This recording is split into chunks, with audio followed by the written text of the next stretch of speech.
Top 10 legendary benders in Avatar The Last Airbender. Number 10, Plea. This combustion queen is in the top 10 because she is a firebender with explosive firepower. As we all know, or should by now, how difficult it is for a combustion bender to be made. Because of the life and death training it takes for a combustion bender to develop the skill, only 1 out of 100 firebenders can actually become them. But because of the destructive power they gain, it seemingly makes it worth it, as they can literally explode with their mind any element they go up against. Literally focusing all their chi into their forehead, they compress all of that explosive energy and then shoot it out like a beam out of an eye-like mark towards their target. And if that beam makes contact, anything it touches explodes. This makes someone like Plea a walking nuke, and with her firebending being the cherry on top, this is why she's at number 10. Number 9, Bolan. What more can I say about this pro bender that hasn't already been shown by the show? He is a tough contender with amazing earthbending skills that have been sharpened by all of his pro bending escapades. A mighty champion that fights extremely hard when he's fighting for his friends. He's got the charm, he's got the skills, and guess what? He ends up being one of the rare few lava benders, the most powerful type of earthbenders there is. Able to destroy city blocks with lava and fill up their roads with magma, only needing the smallest amounts of earth to make it hurt. And with the fact that he beat a more experienced lava bender like Gazon, just goes to show how much of a non-joke Bolan really is. If you mess with him or his allies, he can drop a building on you or send a stream of lava splashing your way. But you ain't got to worry, because this kind guy with a good heart will only do so if you end up being evil. But it still blows my mind every time how prodigious Bolan became with lava bending, which is why I had to put him at number 9. Number 8, Azula. Being the only shown blue firebender in the entire series, Azula was already made to be unique. Defined to be able to do so because she is a firebending prodigy. Which makes a lot of sense because during the first time we saw her, she was practicing shooting out lightning.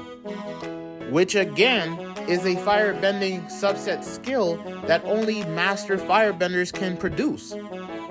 And she is cunning and charismatic. If it wasn't for her insanity, she, much like Aman, could have been unbeatable. But it is because of her mental instability that even with her many accomplishments and status as the Fire Nation princess, that even with managing to kill the Avatar Aang, I couldn't put her higher up on this list. Number 7, Zahir. Zahir was a spiritual non-bender who was the leader of the Order of the Red Lotus. This Giga Chad who followed airbending practices would later become an airbender himself, and a lethal one at that, after harmonic convergence happened. And you know, a guy who heads up a group of powerful benders even before he became a bender himself has to be special. And he proved it on a massive scale time and time again after he gained airbending. Not only becoming a master at it instantly, but to the point where he's able to even pull the oxygen out of a person's lungs, suffocating them to death. He even unlocked one of the rarest subset abilities of airbending that only one other airbender had ever unlocked in history, and that was the ability to fly. That, along with spiritual projection, is enough of a reason for him to be on this list. Number 6, Janora. At first, you might think Janora seems like a generic airbender, but you gotta remember, she was trained by the best of the best, the son of Avatar Aang Tenzin, who in turn is her father. So you know she has that pristine airbending training. But she's also spiritually connected like most airbenders, so she's able to use the high-level airbending skill of spiritual projection to send her spirit off to places that she would normally not be able to gain physical access to. And it would turn out she would be the most gifted at this skill, not only being able to utilize it to aid Avatar Qara in defeating the Dark Avatar Unol, but also in helping her to become the Avatar again. Janora was definitely more than meets the eye. She is the definition of never judging a book by its cover. With being the most spiritually connected airbender, she definitely deserves to be on this list. Number 5, Hundun. Hundun is a obscure but canon character in the Avatar The Last Airbender mythos. A powerful earthbender who has powers over chaos attack, dark magical energies, which allows him to manipulate spirits, put them under his control. He has lived for centuries with a deep vendetta against the Avatar. And him with his twin is a tough boss battle you do not want to find yourself in. Gave Avatar Qara a run for her money, that's for sure. But all of this to say Hundun's on this list because he's a doorway to more abilities and powers unseen in the Avatar landscape. Because stuff like Chaos Attack can be utilized more in the future of Avatar. Number 4, Toof. Being the progenitor of metal bending, she was beating up grown, vicious earthbending warriors as a little girl, blind mind you.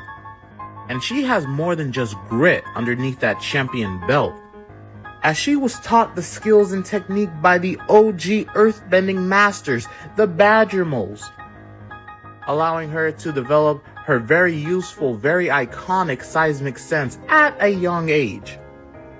But with Toof's personality, her bending's just a cherry on top because altogether, there's none like her. She is the most connected to the earth than any earthbender we've ever seen. Whether it's mud, metal, we've seen Toof bend it all except for lava. But still, none gets past her blind eyes, and if you mess with her friends, then you'll be befriending the ground real quick. Number 3, Qara. Qara is definitely high on this list because this girl is like a bag full of tricks, with each trick being high premium grade. Not only does she has her high level water bending, being a water bending prodigy, but she can also water heal both herself and others. She learned how to blood bend, the most forbidden art of water bending, just because of how powerful it makes you upon others. With the only reason why she's not higher on this list is because she still needs the full moon to unlock all that power. But yeah, personality alone, she would already be high on any list, but just because her water bending's that good and vicious when she needs it to be is the reason why she's number 3.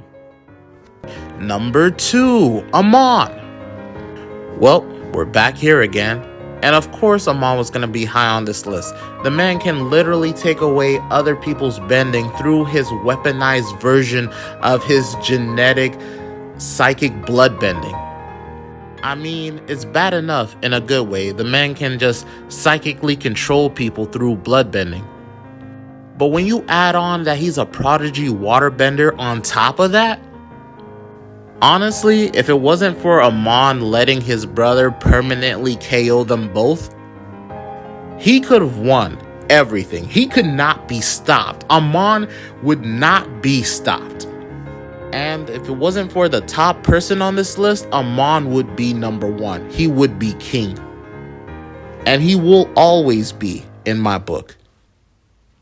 Number 1, Unol. Of course, Unol was going to be number 1. All the previous benders were powerful in their own unique special way. And this includes Unol. But the reason why he's the cream of the crop, the top of the top tier, is because he got to fuse with Vaatu and become the Dark Avatar, boosting his water bending abilities, which were already great, to its zenith.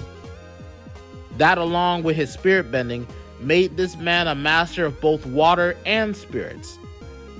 And you just know that if your bending has the power to destroy a person's soul, I'm sorry, Aman, but you just got topped. And it's true, he didn't get there alone. He had to fuse with Vaatu, and he's technically an avatar because of it. I'll still give him a pass because he could only bend a singular element.